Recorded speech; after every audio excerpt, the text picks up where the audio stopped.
Chère femme chrétienne, n'oublie pas. Cette famille dans laquelle tu es allé trouver ce beau monsieur, c'est cette famille-là qui l'a forgé. Il a grandi dans une fratrie. Il a des frères, il a des sœurs.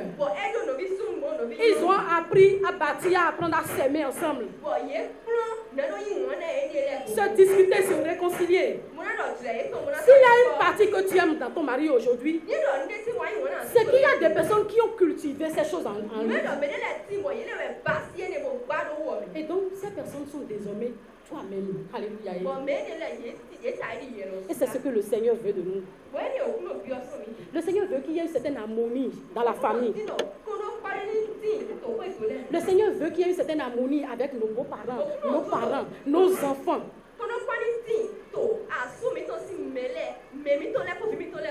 Bien-aimé, la famille est un don de Dieu. Et s'il venait, c'est une parenthèse que j'ouvre, s'il arrivait, qu'il y a une famille qui ne sont pas chrétiennes, et que toi, en tant qu'enfant de Dieu, en tant que chrétienne, on te tourmente. Bien-aimé, tu ne peux pas lutter contre eux, non. Non. Au contraire, tu leur montres la soumission, l'obéissance. Tu leur démontres que tu les aimes. Mais ce que tu as fait, c'est sur tes genoux. C'est de passer du temps dans la prière. C'est de dire, Seigneur, sauve ma belle-mère. Touche son cœur. C'était une parenthèse. Alléluia. Nous allons voir la mission communautaire et religieuse. La femme a une mission communautaire et religieuse. La société dans laquelle elle vit, elle doit être une femme qui a la trempe de Ruth. Elle doit être une femme qui recherche l'harmonie partout. Elle doit être une femme affermie, remplie de paix, de joie. Chère sœur, dans ton environnement, les femmes et les hommes qui sont autour de toi doivent voir la joie. Les hommes et les femmes autour de toi doivent voir que, mais celle-là, elle a quelque chose d'exceptionnel. Alléluia. La femme chrétienne, dans son milieu, dans la communauté chrétienne, doit être une femme fervente. Elle doit être une femme affermie. Elle doit être un intercesseur. Elle doit être une femme qui proclame l'évangile. À l'image de ces femmes-là qui étaient assises au tombeau. Et qui attendait à qui Jésus s'est révélé. À qui l'ange a dit, celui que vous cherchez, il n'est plus là. Il est ressuscité. Allez annoncer ces nouvelles-là. Allez dire à mes frères de m'attendre. Alléluia. Des femmes qui proclament l'évangile. La communauté désire des femmes qui s'attachent au Seigneur. La communauté désire des femmes qui s'attachent au Seigneur. Nous irons très vite. La deuxième mission, le deuxième pan de mon exhortation, c'est que la mission est pour ton épanouissement. Cette mission est pour ton épanouissement. Gloire au Seigneur Jésus.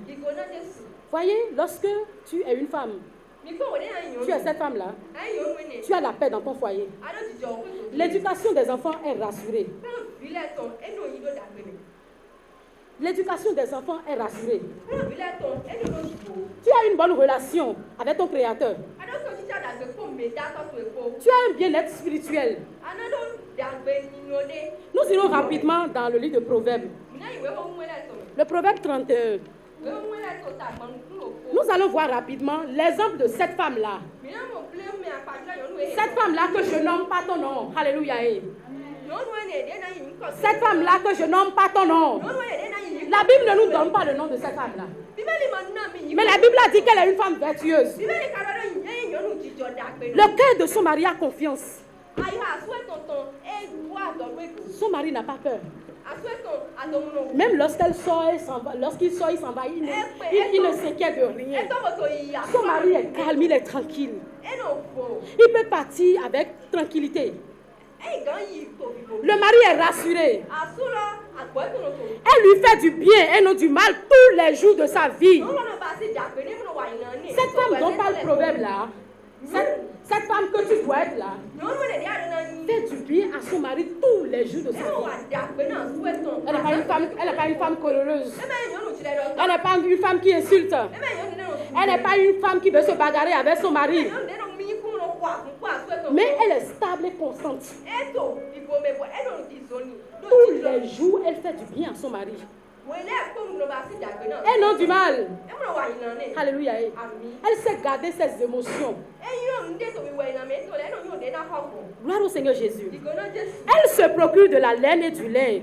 Elle travaille d'une main joyeuse. Vous voyez, ce n'est pas une femme paresseuse. C'est une femme qui travaille. C'est une femme qui se réveille tôt le matin. Alléluia. Elle est assidue. Lorsqu'elle cherche à accomplir quelque chose, elle atteint son objectif. Elle ne reste pas devant la télévision tout le temps. Du matin au soir, elle n'est pas assise devant la télévision. Elle ne se lève pas finalement à 11 heures. Après avoir dormi tout le temps. Finalement, elle se lève à 11 heures. Nous ne sommes pas. Elle c'est comme ça, elle traîne dans la maison. Non. Cette femme que tu es est une femme travailleuse. Mais tout en conciliant le travail, son époux, les enfants.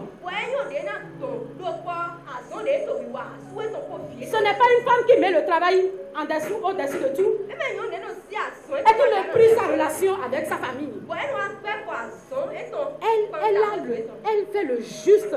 Elle est au juste milieu. Elle sait qu'il y a un temps passé avec son époux.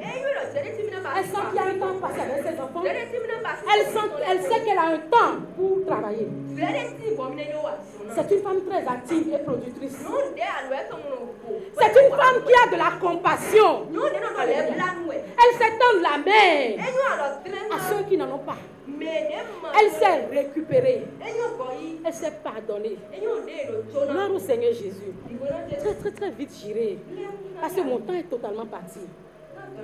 Je voudrais vous donner d'autres exemples, mais nous n'avons pas suffisamment de temps. Alors, chère femme chrétienne, que faire pour accomplir bien ta mission? Que faire pour bien accomplir ta mission? Il te faut savoir répartir ton temps entre Dieu, ta famille et ton boulot. C'est capital. Il te faut être une femme intègre dans tout ce que tu fais. Il te faut être une femme remplie de la crainte de Dieu. Vous voyez, cette femme de Proverbe 31 là, c'est parce qu'elle a la crainte de Dieu que toutes les bénédictions lui ont été données. Alléluia. La Bible dit qu'elle rit de l'avenir. Elle rit de l'avenir. Elle ne s'inquiète de rien. Gloire au Seigneur Jésus.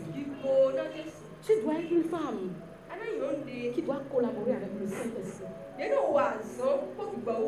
Chère jeune sœur, peut-être que je parle aux mamans aujourd'hui. Mais toi, en tant que jeune sœur, tu dois refléter cette femme vertueuse et savoir à partir d'aujourd'hui que c'est ce que tu dois être plus tard comme femme. Et ça, il faut l'apprendre à partir d'aujourd'hui. Il ne faut pas attendre de te mettre en couple avant de commencer par respecter ces choses-là. Lorsque tu es en relation de fiançailles avec quelqu'un, ces choses-là doivent être déjà mises en exécution. Est-ce que nous pouvons parler des femmes sans faire un clin d'œil à nos hommes? Alléluia. Sans faire un clin d'œil à nos maris. Oh, nous les aimons tellement. Gloire au Seigneur Jésus. Un homme qui doit être un bon père est celui qui sait passer du temps en famille. Il apprend à ses enfants à être un adulte responsable. Il est un époux qui écoute sa femme, qui collabore avec ses enfants. Et non celui qui, lorsqu'il vient à chaque fois, il s'assoit au salon, il met ses pieds sur le guéridon et il prend la télécommande en main. Ou à défaut de la télévision tout le temps, il est sur son smartphone. Un époux, c'est celui qui montre la place, montre à ses enfants le rôle de bon père.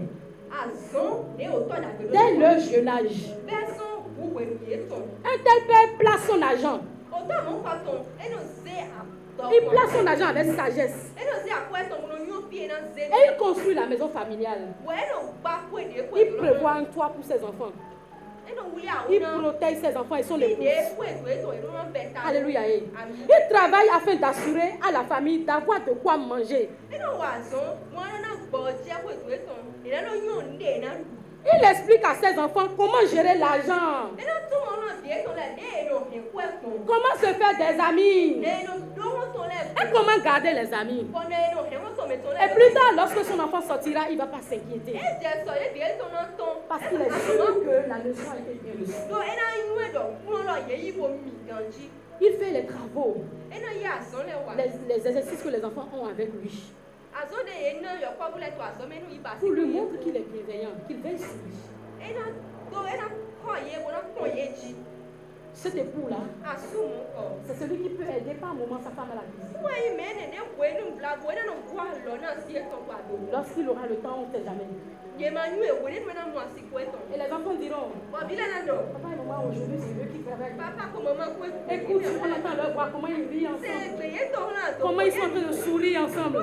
On dirait des frères et sœurs. Gloire au Seigneur Jésus. Bien-aimé, c'est à cela que le Seigneur nous appelle.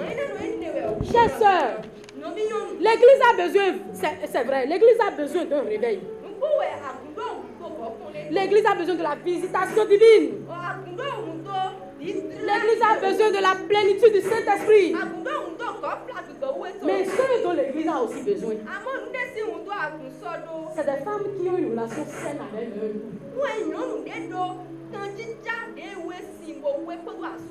Des femmes qui ont une relation saine avec leur conjoint. Une relation saine avec leur enfant. En résumé, l'église a besoin des familles riches et harmonieuses. Comme Dieu l'avait voulu au départ. Une famille chrétienne solide est la réponse à une société en décadence. Que le Seigneur nous bénisse.